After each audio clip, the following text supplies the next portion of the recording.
Hi there and welcome to study 14 about Joseph, son of Jacob. Now, in our story today, Joseph's brothers return. They return from Canaan.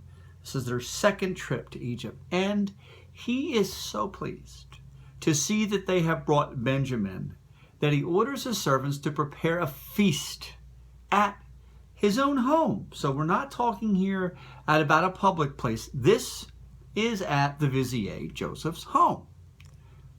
But notice the brothers' reaction. So let's take a look at that. 43. This time I'm going to be reading 17 to 25. Chapter 43 of Genesis, verses 17 through 25. The man did as Joseph told him. That is his steward, and took the men to Joseph's house. Now, the men were frightened, and by the men here, we do mean the brothers. The brothers were frightened when they were taken to his house. They thought, we were brought here because of the silver that was put back into the sacks the first time. He wants to attack us and overpower us and seize us as slaves and take our donkeys. So they went up to Joseph's steward and spoke to him at the entrance to the house. We beg your pardon, our Lord, they said. We came down here the first time to buy food, but at a place where we stopped for the night, we opened our sacks, and each of us found his silver, the same exact weight, in the mouth of the sack. So we have brought it back with us. We also have additional silver with us to buy more food. We don't know who put the silver in our sacks. It's all right, he said. This is the steward now. Don't be afraid. Your God, the God of your father, has given you treasure in your sacks. I received your silver. Then he brought Simeon out to them. The steward took the men into Joseph's house, gave them water to wash their feet, and provided fodder for their donkeys. They prepared the gifts for Joseph's arrival at noon, because they had heard that they were to eat there. Now, the NIV describes how Joseph's brother felt. They were frightened. The brothers were frightened when they were taken to the vizier's house. Now, Hinton points out it would be highly unusual to invite or entertain foreigners who sought food. So it kind of makes sense that they would be concerned about that. They wouldn't understand this invitation at all. The brothers were concerned that they would be attacked or seized. After all, they paid for food on their first visit to Egypt, but the silver was still in the sacks on their way back. Now consider how much they valued silver, how much they valued such things. They thought better of killing Joseph when he was 17 years old, but they sold him. Do you remember for what? 20 pieces of silver. So silver is obviously very important to them. Now their father was concerned about this as well, and had them bring twice as much silver this time so they could pay for the food they had already received as well as the food that they were seeking to pick up now. But it is the steward of Joseph's house, It's the steward of Joseph's house who seeks to put their minds at ease. Now, before they enter the dwelling, before they even go into Joseph's house, they explained what happened to the silver on their last visit. They wanted the steward to know that. They made it clear they were on a mission to buy food. That's why they came back. Notice what the steward says to them. For John MacArthur and I believe that the steward was a believer. He certainly sounds like one, doesn't he? He talks about God as if he understands. Your God, he says. The God of your father has given you treasure in your sacks. Now, he's the one who put it in there. Joseph directed him to do that, but that's not the way he saw it. Your God, the God of your father, has given you treasure in your sacks. Not the least, he was so familiar with Joseph's God that he spoke very easily of him and accurately of him. The Zondervan Study Bible doesn't see it the way I do, doesn't see it the way MacArthur does. It says the servant spoke better than he knew. But I believe he did know. At least he had a very good understanding of who God is. The steward also brings Simeon to them. God is at work in all these events. It's a theme, by the way, throughout the story of Joseph in Genesis. And the writer is careful to point out the times where God is active so that everyone can see it. Joseph may have told the steward to do it, but to them, to Joseph and the steward, God is behind it all. Now, they were treated as guests. The brothers were treated as guests. Their feet were washed, and they were aware that a feast was being prepared. But the gifts being prepared by the brothers show us the attitude that they have. They may be guests, but they are preparing to honor the host, and we certainly see that in the way this particular chapter ends. So let's take a look at that now. We're going to read Genesis 43, 26 to 34. So I'm going to pick up here in verse 26. When Joseph came home, they presented to him the gifts they had brought into the house. Lost my place there. Sorry, I hate when that happens. And they bowed down before the ground. I don't want to miss that part. He asked them how they were, and then he said, "How is your aged father you told me about? Is he still living?" They replied, "Your servant, our father, is alive and well." And they bowed down, prostrating themselves before him. Isn't that interesting? They call Jacob his servant. Verse 29, as he looked about and saw his brother Benjamin, his own mother's son, he asked, "Is this your youngest brother, the one you told me about?" And he said, "God be gracious to you, my son." Deeply moved at the sight of his brother, Joseph hurried out and looked for a place to weep. He went into his private room and he wept there. After he had washed his face, he came out, controlling himself, said, "Serve the food."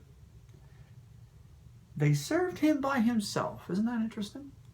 The brothers by themselves, and the Egyptians who ate with them by themselves, because Egyptians could not eat with Hebrews, for that is detestable to Egyptians. Isn't that interesting? Verse 33. The men had been seated before him in the order of their ages, from the firstborn to the youngest, and they looked at each other in astonishment. When portions were served to them from Joseph's table, Benjamin's portion was 5 times as much as anyone else's. So they feasted and they drank freely with him. Now remember, there's a Hebrew tradition here we have to consider. It was common to offer gifts to one you saw as a superior to you. So they gave the gifts and they bowed to Joseph twice. Now this is actually a fulfillment of the first dream Joseph had at the age of 17. In that dream, 11 sheaves of corn bow to him. Now, in the first trip to Egypt, only 10 brothers were present. Now, in this particular story, all 11 for the first time bow before him. Ironic that the dream represented grain, for that's why they came to Egypt. They bowed before a superior. They came to purchase grain. And notice also that once again, Joseph asks about their father. Yet this part of the story is not about Jacob. This story is about Benjamin, described here dearly as his mother's son, Joseph's mother's son, no doubt. Benjamin was special to Joseph. He proclaims, "God be gracious to you, my son." And then he looks for a place to hide. The tears flow freely. Now this is a good time to point out that Joseph is depicted as being emotional. He cries several times during the story. Now, obviously, this is a very emotional story. But the bottom line is we're going to see that again in chapter 45, in chapter 46, and in 50. And frankly, I think it's a good thing. The only reason I believe he hides his tears because later he doesn't try. The only reason to me he hides his tears this time is he doesn't want to let his brothers know who he truly is yet. Now's not the time. So Joseph has to compose himself, and he does. And when he does, he signals for the feast to begin clearly. He is in charge here. Now, who sits where is very important to the story. We may not think much of that, where you sit for dinner, who you sit with. Might be less of a concern for us, but it's real important in this story. This is not a detail to be skipped over. So notice, when it comes time to eat, Joseph sits by himself. Now, Hinton and MacArthur state this is due to rank. He was certainly, by far, the highest ranked person there. Now, I'm sure that's true, but many Egyptians there were also aware that Joseph was a Hebrew. That's important to note, as we'll see in a second. The brothers all sat together, but they did not sit with the Egyptians who were present, and the writer of the story tells us why. Egyptians could not eat with Hebrews. That was detestable to Egyptians. So, if that's the case, they could not only not eat with the brothers, they couldn't eat with the brothers, they couldn't eat with Joseph either, because they knew Joseph was a Hebrew. Interesting enough, though, we're not told why. And the resources I'm using are all over the board on this one. It's really hard to kind of get an idea of exactly what it might be. But here's what the resources said. Here's what the commentators said. Now, most seem to think religious reasons was the most important reason, which that would explain why they didn't eat with Joseph either, if it was a religious reason.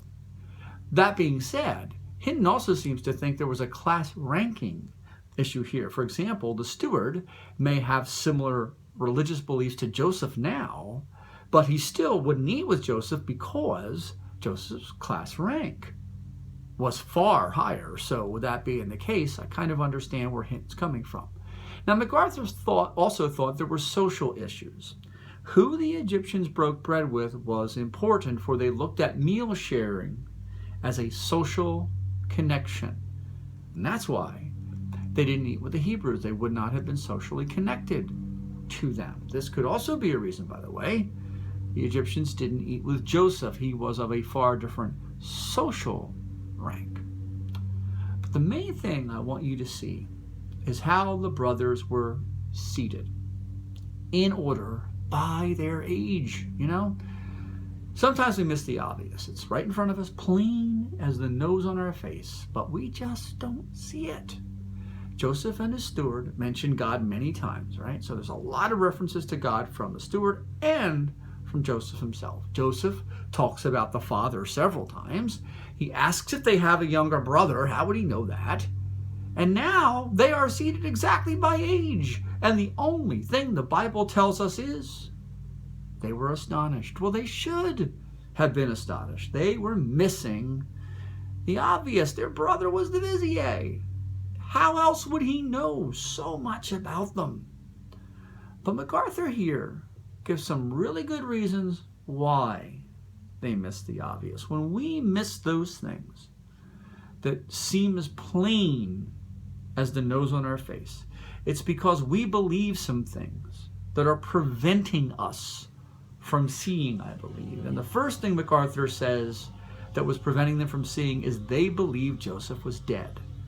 Not only do they believe Joseph is dead, they believe they were partially responsible for that. They felt guilty about that. So it's one of the reasons they missed the fact that Joseph was right there in front of them. But there's another reason that makes a lot of sense, and you can see that in the story. They also probably can't imagine a Hebrew wielding so much power in Egypt, which makes a lot of sense considering we just found out the Egyptians wouldn't even eat with Hebrews. Now, if that was the case, why would a Hebrew be a ruler in Egypt? He wasn't the Pharaoh, but he was second in command.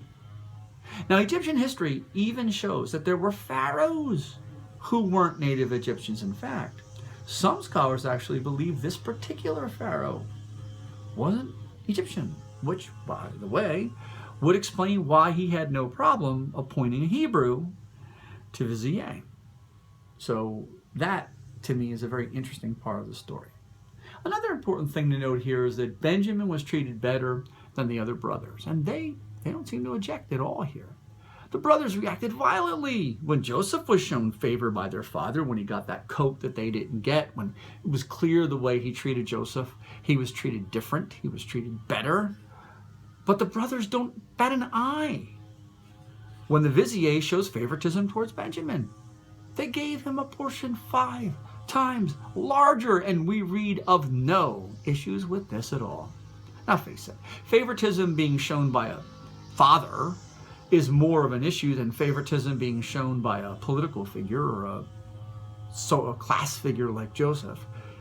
But the brothers here, to me, are showing they've grown up. And we're going to see that next chapter. Clearly, chapter 44 is what we're going to go into next time. One more study this week. Until then, blessings, and may God be gracious towards you. Amen.